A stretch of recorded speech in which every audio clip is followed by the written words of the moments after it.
the hottest show on radio. Raw and insightful interviews with movers, shakers, tastemakers, and experts. This is the Karen Hunter Show. We need heaps and heaps of truth in our community. We know to be true that Black women are sexually assaulted, then it's happening by and large at the hands of Black men. It was wrong. And we put the onus on children to protect themselves as opposed to us protecting them. Let me tell you a personal story. So how do we overcome this? Because clearly there's a problem here. We have to be able to hold multiple truths. What the media calls the Me Too movement is not the Me Too movement. There are so many misconceptions about Bill Cosby in this case. Mm. And one of the big things that I hear from Black people all the time is, oh, why they brought all these white women out from 30 and 40 years ago? Well, one, there's a Black woman. She's biracial, but she's a Black woman. And two, this happened in the new millennium. Mm. And his case was on this particular incident. Those other women were brought in to show a pattern of abuse over 40, 50 years. Yeah. But his case, he went to jail because he admitted out of his own mouth in a deposition that he drugged and raped this woman, Andrea Constand, who we're going to see. And I think we need to hear that, right? We need to hear, I know it's... You know. No, but, you know, we don't want to accept it. There's still people holding on to R. Kelly. There are people, Tarana, you know it. Like, yes, they very don't, much so. No, he wasn't convicted. No, you know, it's almost in our DNA to defend, right? As much as it is, and we don't talk about things. I know I was raised, my mom was raised, children are to be seen and not heard. Oh yeah. You know, women should know their place. You don't talk about our business in the street. You know, we almost snitches get stitches. You know, we have all of these, you know, codes. There's so much nuance. There's so much to unpack. I'm sure you see this in your work too. That I've said this a lot, but I really need to drive it home, particularly in the Black community, that we have to be able to hold multiple truths at the same time, right? So both the history of Black men being falsely accused of raping white women, that's true. Mm-hmm. Nobody is trying to dispute that. Nobody is trying to break that apart. From Emmett Till to the Central Park Five, we've seen it over and over again. That's not what happened with Bill Cosby. So it can be true that this history exists, but it can also be true that Black men can be, perpetrators of sexual violence. Because the other thing that is a reality is that in almost every community, Native community is the only exception where people largely from outside of their community still come in and sexually assault them. But in every other community, the people who are assaulted in that community it's done by people who look like them. Mm. So if we know to be true that Black women are sexually assaulted, then it's happening by and large at the hands of Black men. It's the lie that my grandmother had her first child at 12. Mm. I don't think that she could have navigated that, but it was accepted, right? It was accepted. And then she had 8 children before she was 26. Mm. Right? Wow. Now, that makes my grandfather a pedophile. Let me just say that. Mm. Okay? Because he was 10, 12 years older than she was. But that was the norm. And it was something we don't talk about. Mm-hmm. I just said this out loud today. And but we don't talk about it, and we use that as a reason. Oh, but back in the days, this would have been fine. I'm like, no, it's not an excuse because we did it 50 years ago. It was wrong. There's this quote that says genuine healing requires a candid confrontation with your past. Yes. And I think part of that candid confrontation is recognizing how our culture as African descendant people supports toxic patriarchy, right? And in addition to toxic masculinity, but toxic patriarchy, in that women are, back in the day, it was okay. It wasn't, right? If you were a little older, it would have happened. It shouldn't. And we need to be able to name that. And just you being able to say, within my own family, this happened. A lot of us are hesitant to call out an R. Kelly or somebody else because he looks like somebody else we know. That could be uncle. That's right. That could be auntie. That's really the issue. I think we need to get into the nugget. Yeah. The issue with R. Kelly is about him and the acts that he has been accused of and what we've heard for the last 20 years. But it's also what he represents. Because Bill Cosby is one thing. He's multimillionaire. He's, everything from, Coca-Cola to Fat Albert. Exactly, right? He's an icon. R. Kelly is different. He is a singer. Forget all of this genius stuff, all the rest of that. He is an R&B singer. He's an individual. He is a person who looks like so many of our people in our community. And there's something interesting about him, I think, that we hold on to, is because he never left. He really never left Chicago, if you think about it, right? And so there's a fierce loyalty for him because he's just an everyday dude. And from what I hear from other people, he's super charismatic and all the rest of this stuff. And there's a fine line because of how we think about black girls, right? This is why I wanted to really highlight who the women were, like Geronda Pace. Have you seen Geronda Pace? No. Geronda Pace is the young woman who I brought on stage with me when I pressed the button during New York Times. Yes. I mean, New York Times, Times Square and New Year's Eve. And that's because at 24 years old right now, she has 3 children. She looks like a baby. He got her when she was 15. I can only imagine what she looked like. But in our minds, we talk about these fast girls who run behind, who look grown because he can't really tell the difference. And they run behind him and they groupies. Think about yourself at 14 or 15 years old. Wow. We need to say out loud that the girl who R. Kelly was on videotape urinating in her mouth was a 14-year-old girl in the summer between her 8th and 9th grade year. That's a reality. And we need to think about your nieces and your nephews and your cousins and your people in your neighborhood. 14-year-old girls. But we make our children, particularly black girls, complicit in their own abuse. It's our fault that our bodies develop. It's our fault that grown men find us attractive. And we put the onus on children to protect themselves as opposed to us protecting them. So what are the signs if you have a child in your purview? God, there's so many signs. I think. How does it show up most frequently? I think in our community, what we don't acknowledge is it shows up in the acting out, right? Yes. I think we don't acknowledge that when your child is these children that we see that are like I said, constantly going to the dean's office or getting into fights, who are angry. So many of my girls in our program would just be angry. I mean, violently angry for what looked like no reason to us, you know?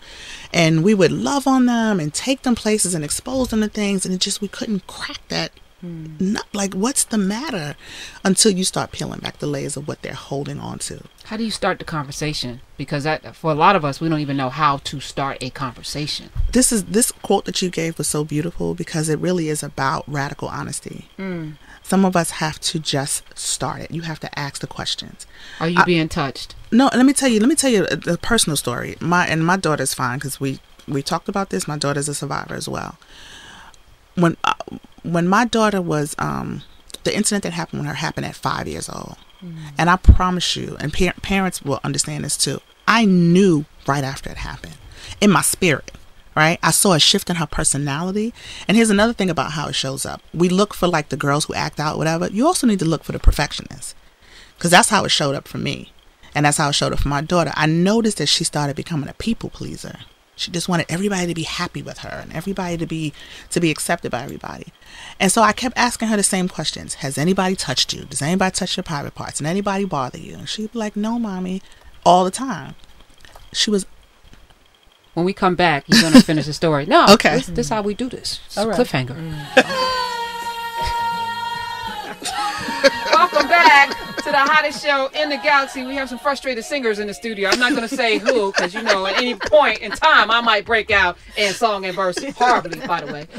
She sings much better than I do. Afro State of Mind is here. It's Thursday, of course, and we are graced by the presence of the woman that started the Me Too movement, Tarana Burke. She was telling a story before we went to break about her 5-year-old daughter and what happened to her and how you figured it out. It's just a cautionary tale. What happened to my daughter happened when she was 5. She was 11 by the time I actually got her to say the words, and that's because I changed my approach. I had spent all of those years saying, "What happened to you? What happened? Did something happen to you? Did anybody touch you?" And didn't even take my own story into account. Right? If I had thought about my experience, I would have changed it. It wasn't until I said to her, and this was literally one day I was sitting there braiding her hair and it just came on my spirit. And I said, there is nothing that you can do that would separate me from your love and your love from me. Nothing. There's nothing that you could ever say or do or anything that would make me not love you or accept you. And she said, I know, Mom, and I said, I mean that. So you can tell me anything. You can talk to me about anything. And after a little while, she kind of saw where I was going. And I did with her what I did do with my girls, which is give them paper and pen and let them, write. So I said, so if you want to write something to Mommy, let me know. And she wrote it down. And it was hard. I mean, this was a hard moment in our lives. But the the beautiful thing about it is that I realized that because of the way we raise our children, and the way in our community in particular, because of the way we raise them with these rules, right? And it's always, you know, we all Black women here, we've heard these rules. Don't let anybody touch your private parts. Don't sit in a man's lap. Don't walk away with strangers. Like we get all of these rules, and we don't get adults enough saying, if those rules are broken, it's not your fault. It is always the adult's fault.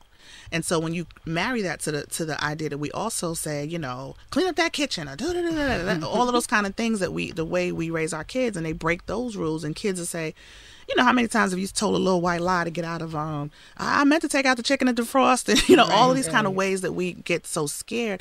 It's about raising our children with vigilance and not fear. And so what happened is when I shifted to say that it doesn't matter what you tell me, then my daughter realized that she had the space to tell me what happened to her. Other than that, she felt complicit. She thought that she had broken a rule, and she didn't want to get in trouble. So she didn't see herself as being abused. She saw herself as being fast, which is the real issue in our community around how we talk to our girls, particularly around Black girls. She thought she was doing a bad thing herself by allowing this thing to happen to her, even though she didn't have control over it as a 5-year-old, right? What did you do once you read what you read? I kind of, you know, the origins of the Me Too movement are so shaped by these experiences. You know, I had already been doing the work, but so we did a lot of journaling. I did this practice with her that I also do with the kids, where they write a letter to themselves at the age that something happened, right? You know, what would you tell your 5-year-old self? And we did that several times. We did it then. We did another one again when she was like 16. And a lot of talking. You know, at the time we were exploring therapy for some other stuff. So, you know, that was helpful too. But a lot of conversation. And my daughter and I have a really open, honest conversation. It's really the most special person in my life. I mean, that's obvious, right? This bias as a parent, but we have a close relationship. So that was helpful, and created other spaces for her to talk to other young survivors. Did it change her? Absolutely. What market changes did you see? The change was, I felt personally, and I think she would agree, that there was a sense of freedom and relief to have this thing taken off of you, and it still exists, it still happens to you, but that shame is gone. And that fear is gone. You know you're not going to get in trouble. You know you didn't do anything wrong. You know that you need help, right? Those are really simple ideas that we take for granted every day. But for so many grown women, not even just children, so many grown people hold on to that. Yeah. And it's debilitating. How were you, Tarana, when you told? I never told. Here's the interesting thing. I told my mother when I was 32, when we first started the Me Too movement. And it's funny that it's so big now. You told your mother when you started a movement around this. I had 2 separate incidents. I got an award. So you know how you kind of live, particularly if you have like an activist sort of life, you live your life. Your family don't really know what you do, or they don't really kind of understand. True. And know you about it. Right. I got an award once for doing this work. And it was great. It was a big deal. It was Winnie Mandela and Brian Stevenson and all these other people. And I invited my uncle to come. And I realized literally in the award ceremony that my uncle didn't know. And I had to take him outside and be like, you're going to hear something you never heard before when they announce my name. I'm so sorry. But it really is. I mean, I think folks have this misconception that because I do this work that my family's any different. I still come from a Black family that's both West Indian and Southern. And that carries with it all kinds of, you know, all kinds of stuff. Yeah. So I'm very much symbolic of the typical Black family. I want to take a couple of calls. I know you have to run, but I would be remiss if I didn't get some people in, and they need to heal. In 866-801-8255, and you have the medicine. Let's go to Gregory. Man, I'm Gregory in California. Welcome to the Karen Hunter Show. You're on with Tarana Burke. How you doing, Karen? Awesome. First, I want to say I don't condone any mistreatment of women whatsoever. As going back to Bill Cosby, his exact quote from his testimony was he bought Quaaludes to have sex with women. And I just want to say that back in the day, I'm 64 years old, and I'm in the entertainment game. And back in the day, women didn't smoke weed because it was considered to be uncool. They took Quaaludes, Red Devils, Yellow Jackets to relax and to kick it. if you will. And so we men have been buying stuff to have sex with women since I grew up. We've been buying dinner. Be careful, don't mess yourself up. We buy marijuana. We bought cocaine.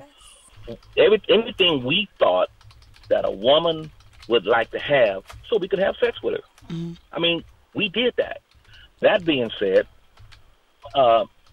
when you say that a woman says no, then that's no. But a woman also has responsibilities as well. I can't. Can I just? Go ahead, yeah. let me also say if I get them, this. it's gonna be different. Yeah, first of all, you're telling on yourself, but that's your own personal business. Second of all, the Bill Cosby case, and you need to watch the interview tomorrow night on Dateline at 10 o'clock, because this case was about one incident with a woman named Andrea Constant in 2007, who he didn't give Quaaludes to. He gave like cold medicine or something to, some other kind of medication to knock her out, and then had sex with her while she was incapacitated. And so whatever you did in the 60s or 70s or 80s or whatever to incapacitate a woman to have sex with her is illegal. And regardless of what the culture was or what was accepted or what was the norm, if you bought something to make a woman, to incapacitate a woman, to give her, relieve her of the ability to give consent, then it was illegal. And it's also immoral. So you calling here, I don't know what your purpose was of calling here, but it's not defending. You're not defending. Because he's hearing something that he's like, I did that, so then it can't be wrong. Right. Bruh, what would that make me? Right. It makes you a rapist. Let's just be clear about that. If you if you drug a person to the point where they cannot give consent, then you are a rapist if you have sex with them. Yeah. Next question. And we have to be able to state that definitively. Yeah. And if that means in your past you have engaged in those behaviors, you need to do some soul searching. How about that? And take stock. Or turn yourself in. That'll work. I need to cleanse myself, and I'm hoping William, since we're going to take another guy, can help us here. William in Boston. Please redeem the whole male race, William. Welcome to the Karen Hunter Show. It's a lot on your brother. Welcome. Hey, Karen, how you doing? Awesome. Long time listener, first time caller. I've been with you from the very beginning. You do a wonderful job. My name is William. I am a Taekwondo teacher in Massachusetts, Boston, Massachusetts. In fact, I just left my class. I came in from teaching young ladies and young gentlemen how to defend themselves and how to conduct themselves with respect. I've been involved in Taekwondo for 50 years now. I encourage all of my young ladies, my young boys, my young men to partake in competition. They've competed all over the country. They've done quite well. And the amazing thing about Taekwondo is we use the legs more so than the hands. So it doesn't require muscle strength. It requires flexibility. Okay. William, do you have a question? Because we got very limited time with Tarana. She's got to go. I'm like calling on you to say something profound. And it's nice. Good. I'm glad you do Taekwondo. Is there a question? Yes. What does your guest say in terms of building confidence in young girls to have them compete in national competition? Really? Okay. This is the problem with having a male answer the phones during a time. No, seriously. Out of touch. Sorry. This is not about women protecting themselves or fighting back. And that's the problem. The onus is always put on us to protect ourselves as opposed to men to change their behavior. Come on. 2 for 2. Right. But we're laughing. I mean, you got to laugh at some of this stuff because it's ridiculous. So how do we overcome this? Because clearly there's a problem here. But this is, so I love that quote. I'm going to have to write it down. Yeah, Can you say it again one more time? Genuine healing requires candid confrontation with your past. In order for there to be truth, in order for there to be reconciliation, there must first be truth. That's exactly. The fuller quote. We need heaps and heaps of truth in our community, and some of that truth happens at. I use this quote a lot from Ronan Farrow, the writer, when he said, "This is not." He doesn't necessarily think that we have to believe all women, but we have to definitely listen to all women, and that's a very clear line about this question that people have about, well, what if they're lying and all the rest of that. At the very least, an allegation is as serious as sexual violence is. You have to listen to all women, and it would do. This is not, again, I keep saying it's not a women's movement, but in terms of women and men in this moment, because it falls into that category so large, so many times, If men would just listen, and listen without judgment, listen without ego, listen to what these women are saying. In the 24 hours after Me Too went viral, there were 12 million engagements with the hashtag on Facebook alone. Wow. The large percentage of those were women coming forward and telling those stories. You cannot look at almost 12 million people standing up and saying this thing happened to me too, and say, what about this, and try to pick it apart immediately with who's lying and who's this, and sometimes they're not telling the truth, and yes, and there's millions who are, and in our community we're so defensive, men and women. It really comes from both. I mean, in the case of R. Kelly, we can see that. If we could just take a step back and look at the reality, listen to what people are saying, and for people who are holding this kind of trauma, give them space to tell their truth, right? That's the other truth. We need to hear the truth about what's happening in our own communities, and then confront that. But it's going to be hard because it is going to involve your granddaddies and your uncles and your aunties. We don't talk about women who abuse. There are tons of women who also abuse. It's going to involve some really touchy subjects, but we can get through it. We got through slavery. We got through Jim Crow. We can get through it. I appreciate you. I know you have to run. How can we help you? Oh, you can go to our website. It's metoo.mvmt.org and sign up, because we have some great things coming over the summer. Follow us on social media and keep up with the updates, because we're working. We out here trying to make not make sure that this is not just about TV appearances and award shows and carrying on, but we got work to do. Yes. So, we're going to stay in the trenches with you. Absolutely. That's right. We love and I'll what be you're back. Doing. Yes, you will. Thank you. Yes, Tarana Burke. Thank y'all, you. Definitely. 866-801-8255. We're going to keep the conversation going. We're going to take a brief break. When we come back, we're going to be talking to you. All right? Afro State of Mind's in the house, too. We'll be back. Get your daily dose. Catch every episode of The Karen Hunter Show on demand. Visit SiriusXM.com/on demand.